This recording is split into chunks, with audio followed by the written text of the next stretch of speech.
Catholic kids had all the advantages.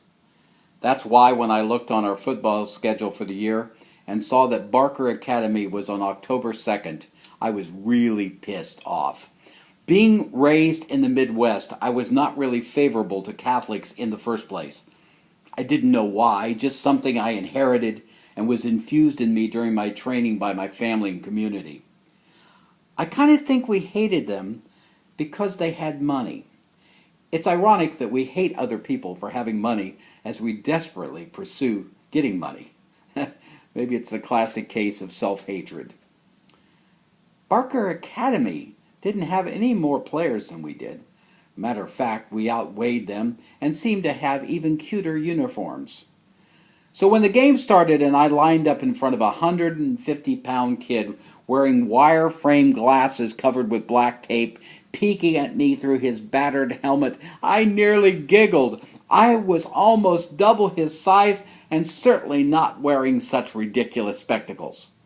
Yet, when the ball was hiked on the first play and I found myself knocked on my backside as the running back dashed past me 45 yards for a touchdown, I realized that this little Catholic boy was going to have to die.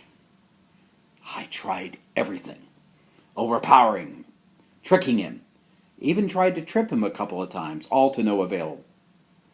At the end of the first quarter, when we were behind 28-0, fear crept into my bowels. Those ugly glasses that donned his face now seemed to possess the power to destroy.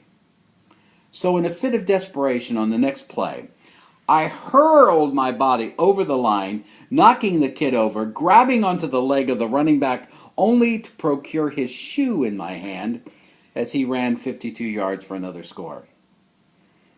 In some desire to prove my value, I carried the boy's shoe over to the bench to show my coach that I was making a valiant effort. He just stared at me as the referee retrieved the footwear and whistled for play to continue. I played both ways. That means I was on offense too. Did I happen to mention that we had none?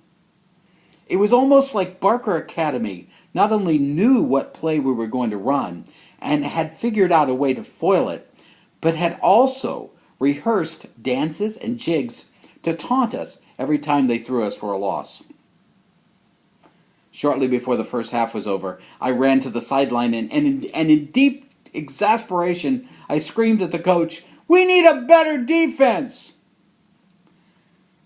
He gave me that gaze you often see in the countenance of a serial killer, and then rethought his murderous ways, hearkening back to his training of a Bachelor of Education degree from the Ohio State University, and yelled back, "We don't need a new defense, we just need you to defend."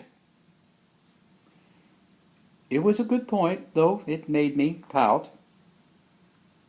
The second half was no better than the first half.